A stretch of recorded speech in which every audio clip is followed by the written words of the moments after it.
Hi, my name is Khairulyanto, and in this video, I would like to tell you about the life of Otto von Bismarck.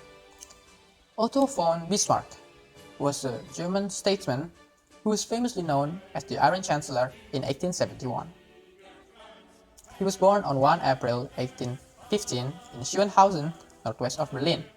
When he was born, Germany was a collection of 39 states between superpowers like France, Austria, and Russia. These states had their king and were not united under one emperor, thus making the states very weak. Born into an aristocratic family, Bismarck attended a prestigious school in Berlin. His dream was to become a diplomat, so he started study as a lawyer in Aachen and Potsdam. He also served the German army for 1 year and became an officer in Landwehr before he returned to Schönhausen on his mother's death. He started his political career in 1847, in which he was chosen as a Prussian representative in a newly created Prussian legislature. I see that the monarch has a right to rule and was chosen by God. Bismarck stated that he was a royalist to the Prussian monarch. In 1848, the Prussia faced a revolution to overwhelm King Friedrich Wilhelm IV. I need to find a solution to suppress the liberals, but I don't want to use the military. Do you have any solution, Bismarck? Asked the king to Bismarck. Yes, I have a better solution. I will talk directly to the liberals, Bismarck said, with a progressive idea inside his head.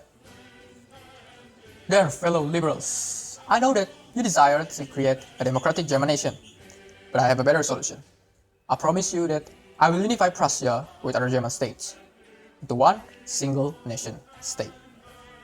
Bismarck said this in front of the liberals while he wore black, red, and gold revolutionary colors. Heard this promise, the liberals finally undid their intention. Bismarck's successful attempt to prevent the revolution made the king rewarded him. The Friedrich Wilhelm IV appointed him as a Prussian representative in German Confederation legislature in Frankfurt. In there, he experienced a change in his political view in which he grew to be more accepting of the 1848 liberals' dream, a democratic German nation. It was September 1862, 1 year after the death of Friedrich Wilhelm IV, he was recalled by the new king, Wilhelm I, to become a Prussia's minister-president. It was on 3rd September 1862. He delivered a speech, a great speech, in front of the Prussia's legislature. Prussia's position in German Confederation will not be determined by its liberalism, but by its power. Not through speeches nor majority decision will the great question of all time be resolved. That was the great mistake of the 1848 and 1849s, but by iron and blood. From this moment, we know that Bismarck will start his great plan to unify Germany. So, to prove Prussia had power, Bismarck used the Second Schleswig War. He planned to take a Schleswig-Holstein territory from Denmark, which was later known as the Second Schleswig War, and he planned to bring Austria with. But how do we convince the Austrian? Asked Wilhelm I. I will convince the Austria that if they don't join this war, it will make Prussia too powerful on a German Confederation. And why will they worry about it? Asked the king. Because they will lose their influence over the German states, reducing their power to interfere with the German Confederation legislature, and no longer can control the situation as they want, Bismarck replied. Great idea, Bismarck. The king was amazed. Bismarck succeeded in convincing the Austria to join the war, and of course they won the war. This marked the beginning of the German Wars of Unification. Worried that the Prussia would become too powerful, Austria and its allies declared a war on Prussia in 1866. This is terrible, now Austria is fighting at us, said Wilhelm I. No, it's not. Our ultra-efficient and modern army will crush the Austrian. I also see this as a chance to prove to North German states that Prussia had power, Bismarck confidently told his great plan. The war was known as the 7-Week War because the Prussian army efficiently defeated the Austrian within only 7 weeks. As a result, Bismarck and Prussia gained the trust of the North German states to make a North German Confederation. As of July 1867, Bismarck had unified 34 out of 39 German states from the beginning. Now, all we need to do is all about convincing the southern German states to join our confederation, said Bismarck. Another war, isn't it? Guessed the king. Indeed, the one final war, said Bismarck. For most of Europe, the creation of North German Confederation was created with enthusiasm, but not for Napoleon III, the president of France. He gave support to Prussia in the 7 Weeks' War and expected a reward.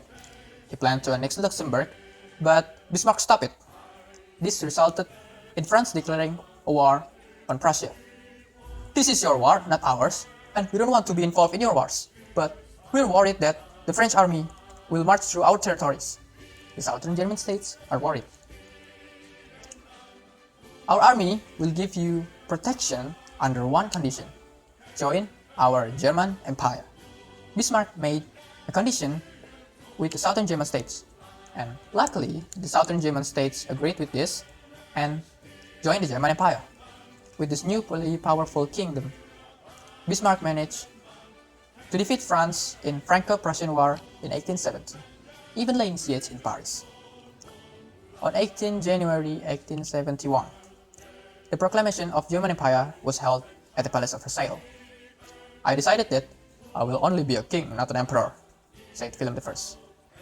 But if you only become a king and not an emperor, everything we've been working for the last decade will be lost, Bismarck insists. The people of the German need an emperor to unite us all under one ruler, to create a strong German nation, the pinnacle of European power. This can be done if you only become a king of Prussia, Bismarck convinced Wilhelm I. Alright, for the sake of the people of Germany, I will become an emperor, Wilhelm I convinced. Finally, the German Empire was declared with Wilhelm I as the first emperor. At this time, Bismarck had unified Germany with iron and blood. In the new German Empire, Bismarck was appointed as the first Imperial Chancellor, and having unified Germany, now Bismarck promoted peace over Europe. As a Chancellor, he implemented some of policies to make a modern German Empire, although not all of policy got full support from the people. In 1888, Wilhelm I passed away, and Frederick III became the emperor, for only 99 days, and then got succeeded by Wilhelm II. Wilhelm II, however, was very different from the previous German emperor. He was stubborn and barely listened to the advice from the experienced Bismarck. For now, our concern is all about promoting peace over Europe and strengthening the German Empire from the inside. We can do this by industrialization and stabilize our economy, Bismarck advised. No, I prefer a vigorous and rapid expansion to enlarge the German Empire. This is the only way to strengthening our influence over Europe. Wilhelm II stubbornly rejected Bismarck's advice. Already losing support from the people, Bismarck got dismissed in 1890 because of the conflict between him and Wilhelm II. He then returned to his old age in Schönhausen and lived his old age until his death on 30 July 1898. Before his death, he made a prediction that in 20 years, there will be a war if the Emperor, Wilhelm II, used the military intrigue to make a policies. And the prediction was right. World War I was erupted in 1914, and the German Empire, led by Wilhelm II, was defeated in 1918. Bismarck was entombed with his wife in Bismarck Mausoleum in Aumühle, Germany. His sarcophagus was inscribed with the words Prince of Bismarck, the loyal German servant of Emperor Wilhelm I. And that's the end of the story. Hit the like button, and that's all from me. Thank you for watching.